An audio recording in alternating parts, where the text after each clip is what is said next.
Today on Blue 58, let's talk numbers for a second, specifically how to make sense of stats that look weird, starting with one of our own. Then we introduce a brand new metric to the lineup at the Power Sweep. Finally, Mark Murphy made a comment about the NFL schedule that we can't let slip by. Blue 58! Hello and welcome to another episode of Blue 58, the one and only podcast to thepowersweep.com. I am your host, Jon Meerdink. Happy to be with you here for another episode. If you were listening to our last program, you might remember that I said we were going to do some alternate history stuff this week because I was going to be out handling some personal stuff for the next couple episodes. But that stuff has been wrapped up and we're back in the saddle here. So there's going to be one alternate history style episode later this week, and then we'll be into the regular season. Well, not regular season, training camp starting next week, and we'll be talking more about the stuff that's actually happening on the field in Green Bay as a result. So we'll save that second topic for later on. We'll talk about one of the things we'd plan to do later this week instead. So that's what's coming up. I am excited to be back with you here, and I'm especially excited because on this episode of Blue 58, we get to add a new person to our lineup. I am introducing today a brand new co-host at the Power Sweep. I'm really excited about this. I think he's going to bring a lot to the show. So without further ado, here are the opening comments from my new co-host. Take it away. See, that's the problem, though. I tried to get some comments on tape from this new co-host of mine, and there's an issue. He's only 5 days old, and he doesn't know how to talk yet.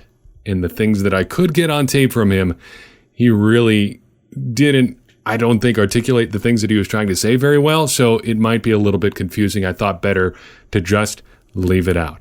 This is all a very confusing way of saying that we have a new member in our family. My actual family. My wife and I welcomed our first child last week on Thursday, 7/11, and I am very excited, smiling very wide, just talking about it. He is a joy to be around, and it's exciting to have him as a part of our family. I'm very tired. It's been a busy few days here, and this episode's probably going to be a little bit shorter as a result. It's been a bit busy. Both mom and baby are doing great, and we're excited to have him as part of the team. But if you hear a little bit of noise in the background, or if I have to make an unnatural sounding edit point here, that's why. And I'll be sure to clue you in there. It could be another 200, 300, 400 episodes before he's really ready to contribute, but I'm confident he'll get there someday. Let's talk real quick about some numbers. Last week on the show, we talked about a new stat that I'm working on as part of our advanced stats lineup. First and foremost, I think we're going to go with a different name for advanced stats. I think I'm just going to call them custom stats from now on. I don't know if they're advanced or not, and I don't know if I like that advanced metrics description anyway. So let's just call them custom metrics. It's stats that only we're looking at, and quite frankly, they may only be of interest to me, but I think they aid in my understanding of the game, and hopefully they'll be an assistance to you as well. Last week, we talked about a new stat that I'm working on called adjusted yards per target, kind of based on that adjusted net yards per attempt stat that seems to be a really good indicator for overall passing success. Basically, this number seeks to contextualize a player's overall receiving game contribution. So not just yards and catches, but how many yards and touchdowns a guy is producing, in addition to how often his passes or passes thrown his way are intercepted versus the amount of times that the ball is thrown his way. That's a really kind of complex way of describing what essentially boils down to yards per target plus a little bit extra. We got some good feedback on that, and I would like to work through that with you here a little bit. Mike reaches out via email and says, "Good morning, John. I just got your latest episode and heard your preliminary work on your new receiver stat. I'm certain you see how Geronimo Allison's stat is weird relative to Devontae Adams. The obvious one is how little Allison plays. Is there a way to adjust for games played or for actual time on the field? I'm not trying to put it, but I'm sure you get my point. Clearly, Adams was more impactful for better or worse over the course of the season.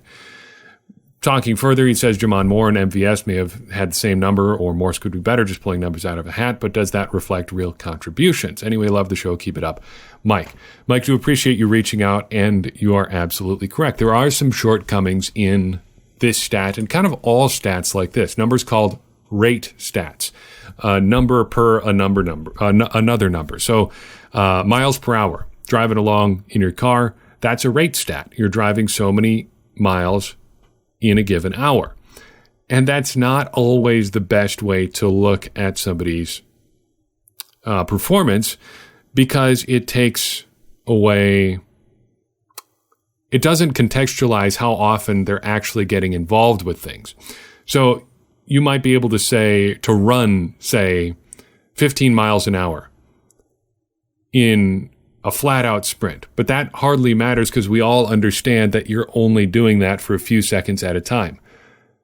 Usain Bolt might be as fast as a car over 100 yards, but everybody understands that that 30-mile-an-hour sprint that he's doing is only for 100 yards. He's only doing that for 9 point whatever seconds at a time. That's the problem we run into with stats like this. And as Mike asks, I'm not sure there's a way around it. If there is, I'm not really sure what that would be.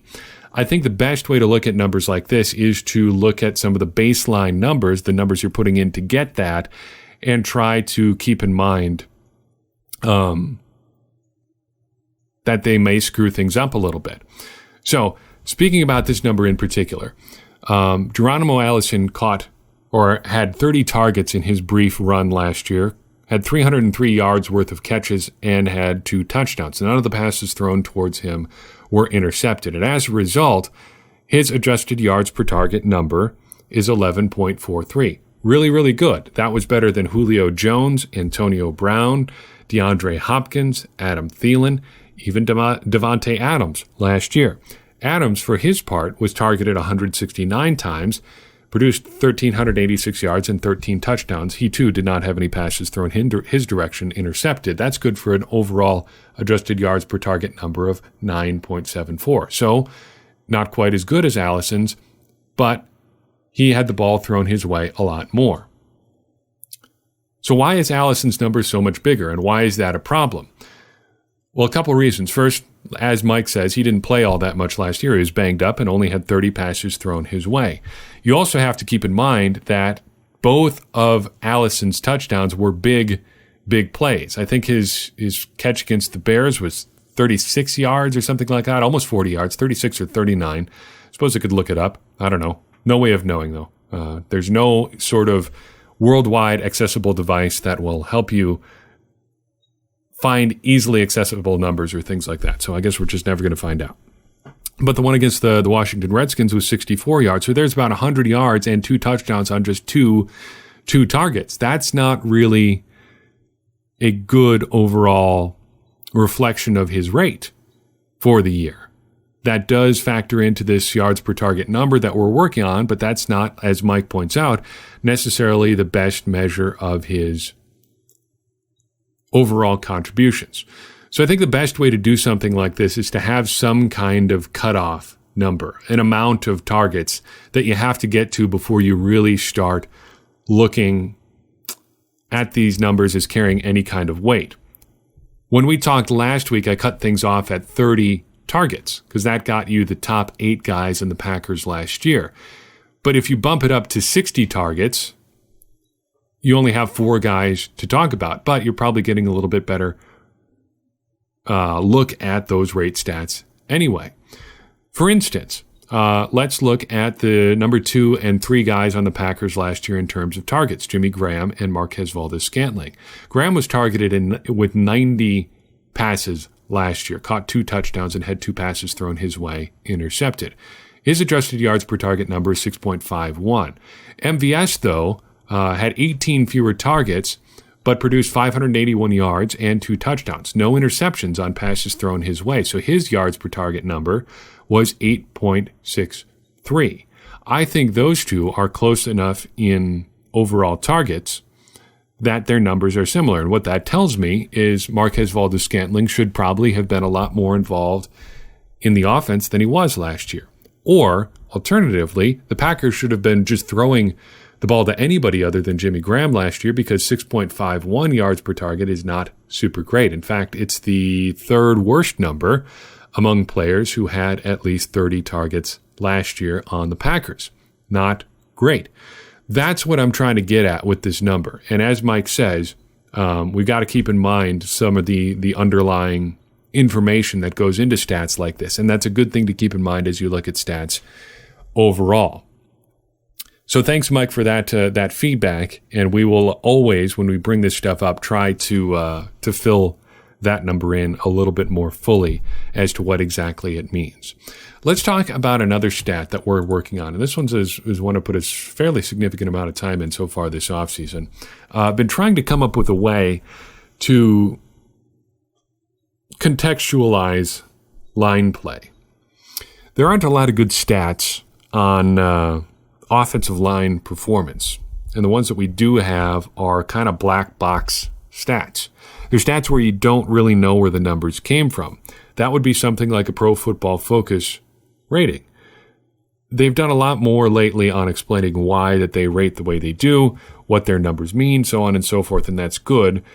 But still, unfortunately, we just have to take their word on why one guy is rated at an 89.6 and another guy is a 91.3. They talk about their process. They don't really ever talk about their data.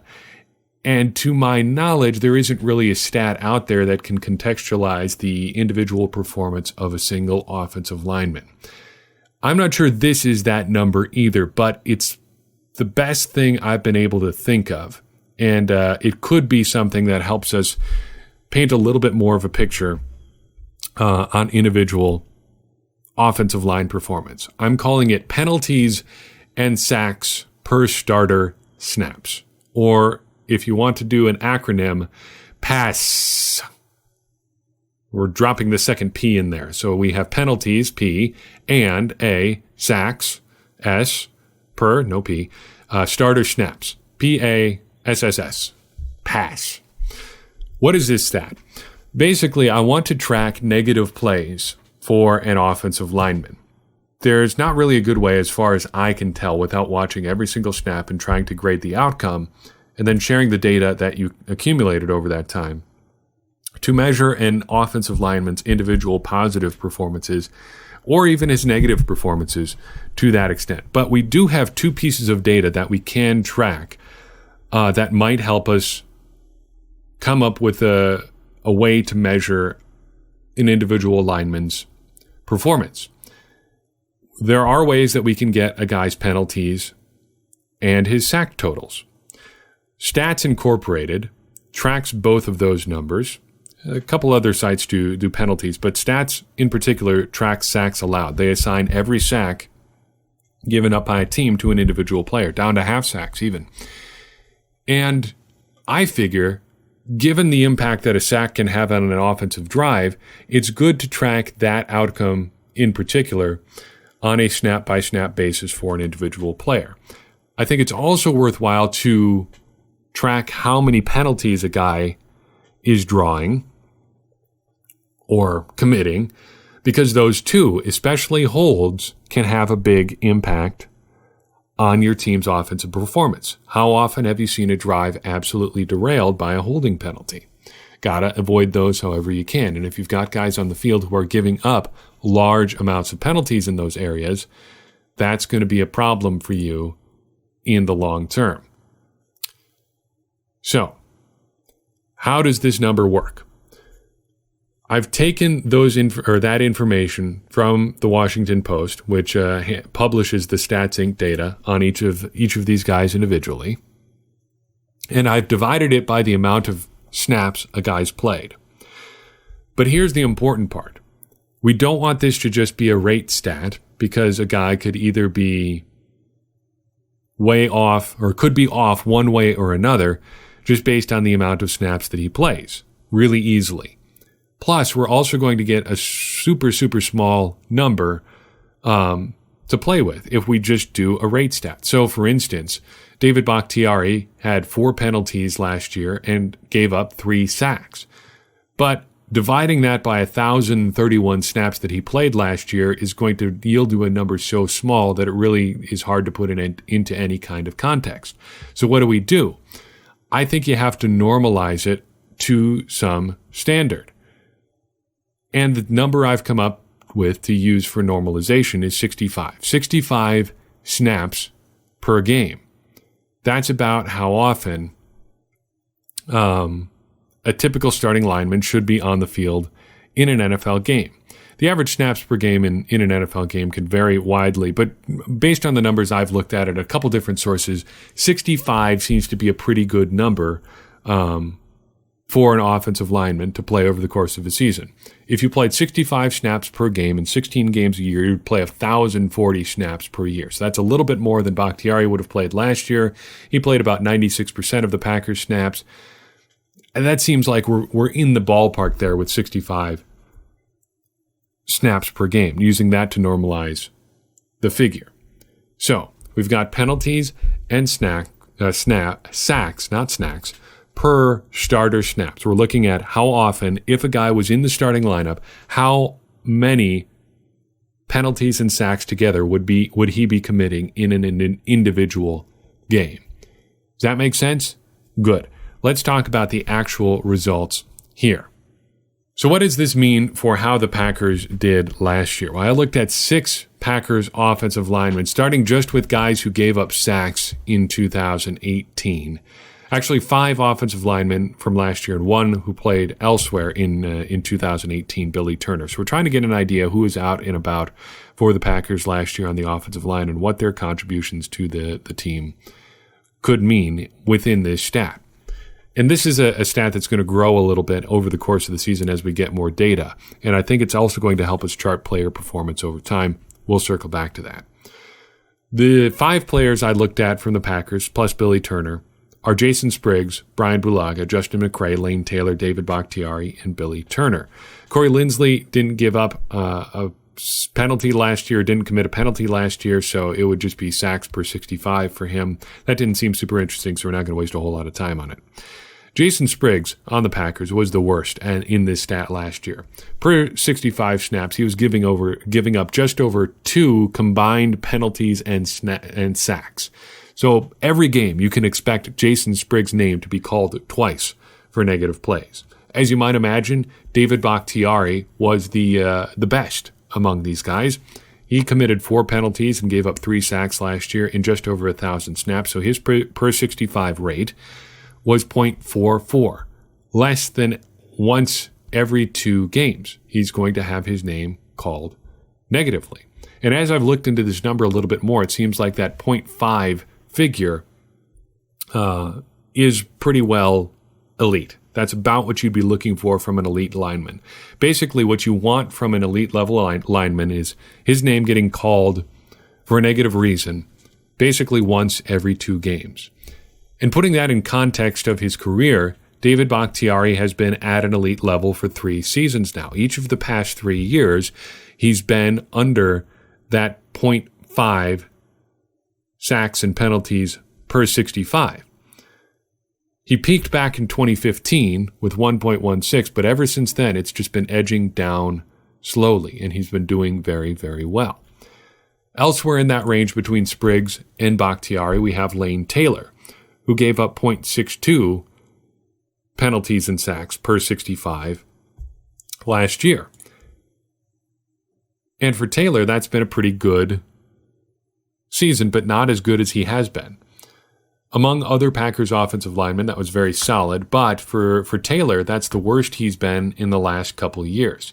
That's up from 0.35 and 0.21 in 2016 and 2017, respectively. And Taylor was a little bit banged up last year, and this shows how his performance suffered last year as a result. Finally, let's talk about Brian Bulaga.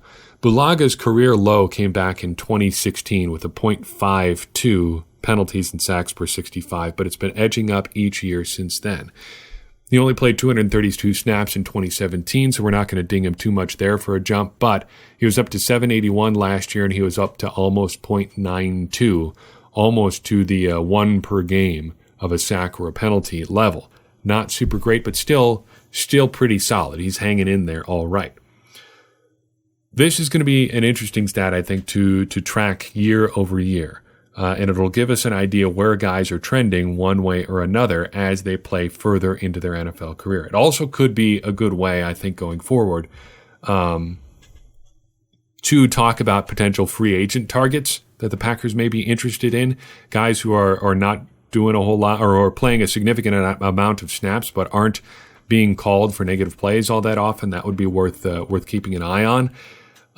It also should be noted that there are a lot of things that this stat doesn't account for. Scheme, for one thing.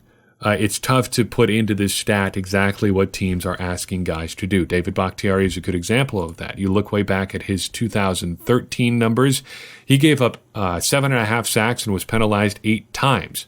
That's not great, but if you think back to what the Packers' offensive line was like in 2013, he was basically out on an island as a rookie from day one. There you go, kid. Figure it out. You're an NFL player now. You're starting for Brian Bulaga, who tore up his ACL on family night. Figure it out. And, oh, by the way, you're going to be playing against Aldon Smith in the season opener. That's a trial by fire, and his numbers suffered as a result. This stat doesn't really account for that. It also doesn't necessarily do a good job of differentiating between guards and tackles and centers. Different things are asked of those different guys. I realize all that, and we'll try to keep that in mind as we go deeper and deeper into the numbers on this stat. It should give us an idea about how guys are playing within the context of their team, though, and how they're doing within the course of their career. Are they getting better? Are they getting worse? Are they staying the same? All stuff that's worth noting. Let's round it out by talking real quick about Billy Turner. Last year, he was penalized twice and gave up 3.5 sacks on 824 snaps.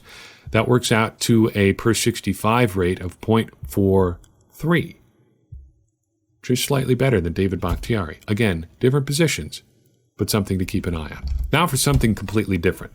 Real quick, then we'll be done for tonight. Thank you very much for listening for this first episode in this new era of my life individually. Fun stuff. Mark Murphy commented recently on, I think, what is the preliminary shot in what could be an interesting labor battle as the Packers and the rest of the league go through this new collective bargaining agreement process. Quoted in The Athletic, Mark Murphy kind of poo-pooed the NFL's proposition to the NFLPA that they move to an 18-game schedule. Let's read what The Athletic had to say about this and what Mark Murphy said that got their interest and my interest as a result.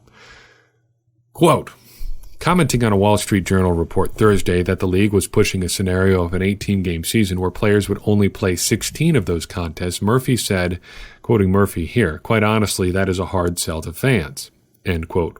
Instead, he proposed a 17-game season with the extra game as a neutral site and one less preseason game. Murphy now speaks extendedly here.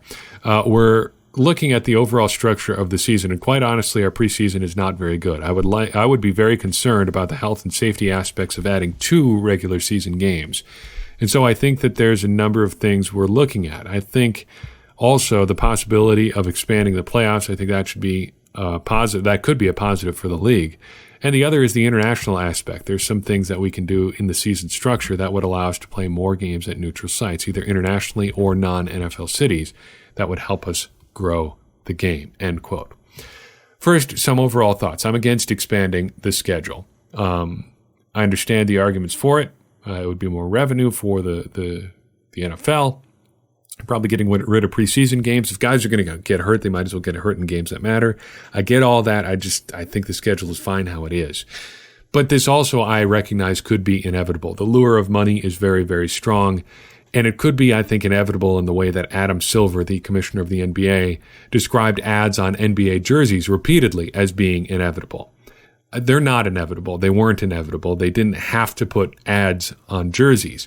But Silver just said it again and again and again and again and again and again and again and again. And the people finally accepted the idea of ads on jerseys because he kept saying that it was going to happen, even though it didn't have to happen. David Stern, his predecessor, says, over my dead body. That's never going to happen. We were never going to put ads on jerseys. For him, it was not inevitable. But Silver decided it was, and it ultimately worked out to be.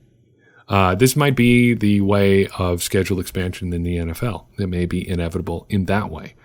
And if the schedule expands, I think this might be the most interesting and perhaps best way to do it. 18 games seems like too many, but if you do 17 regular season games and get rid of one preseason game, that might not be too bad. And if you play that 17th game at a neutral site, that adds something interesting both for fans watching at home and fans in potential news cities. You wouldn't ever have to give up a home game anymore either to do those London games. That could probably be part of it. And on top of that, you could probably get really creative with what you do with these neutral site games. The NFL would probably brand these games some way, and if you do it that way, you've got some cool possibilities. I think it could end up being like the NFL equivalent of non-championship bowl games. So you've got the Poinsettia Bowl, the Motor City Bowl, whatever, Alamo Bowl, games that aren't necessarily tied to anything that means anything, but they're fun experiences nonetheless. The NFL would have the added upside of having games that actually mean something here. So how would these NFL bowl games work? I think you've got a few different categories, like international stuff, rotating games, college stadium games, and big games in non-NFL cities. The international stuff is easy. You've got a London series of games. That's obvious. They've been doing that already. But what about a series of games or a game every year in Mexico? They've tried that a couple times in preseason and stuff to mixed results, but I think that's a city they look at pretty consistently. And why wouldn't you? Mexico City is enormous. What about an Asia series, Japan or China? You could do the same thing that you do in London or Mexico, but do it in Japan or China, both markets that the NFL has expressed interest in exploring before. Or if you want to stick with Europe, why not Germany? American football is pretty popular there. There's some significant NFL Europe roots there, World League football. That's an opportunity there. You could expand.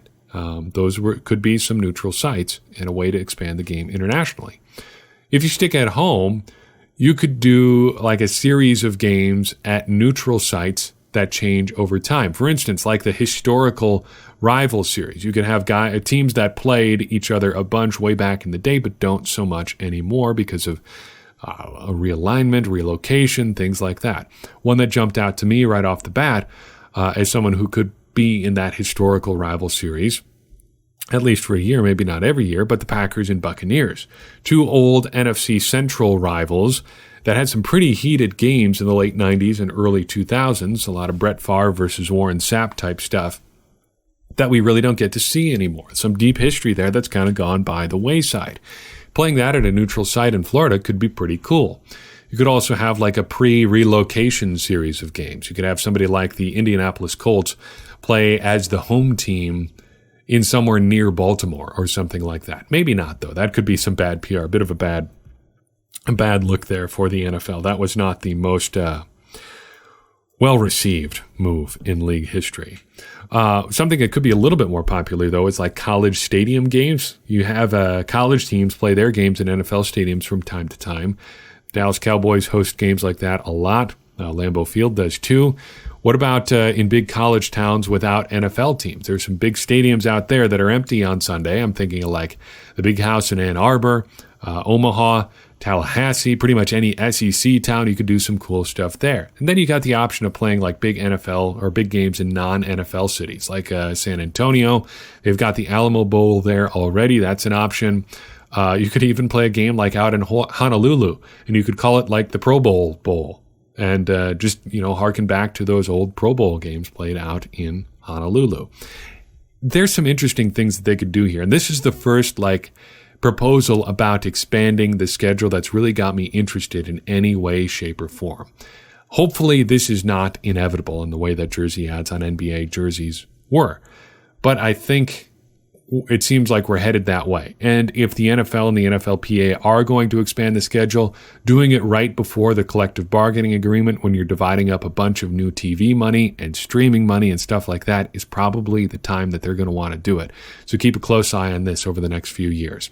So I've got for you on this episode. Do appreciate listening. Really appreciate everybody who takes the time to download an episode and listen in. If you like what you heard and want to help us keep things going, the best way to support us is leaving a rating or review on iTunes. It does help more people find the show. Want to take your support to the next level? The most straightforward way to do that is to donate $1 a month at patreon.com/thepowersweep. That goes a long way towards helping us offset hosting costs for the podcast and for the show and all of those wonderful things. And don't forget to check out our great selection of t-shirts and sweatshirts by clicking the shop link at thepowersweep.com. If you got an idea for the show, or you just want to say hi, or you've got feedback, reach us at thepowersweep.com on Facebook or Twitter, or by emailing thepowersweep1959@gmail.com. As always, every bit of feedback, every message you send helps us make this entire operation better, which furthers our mission of helping everybody become smarter Packers fans. And as I always say, smarter Packers fans are better Packers fans, and better Packers fans are what we all want to be. I'm your host, Jon Meerdink. We'll see you next time on Blue 58.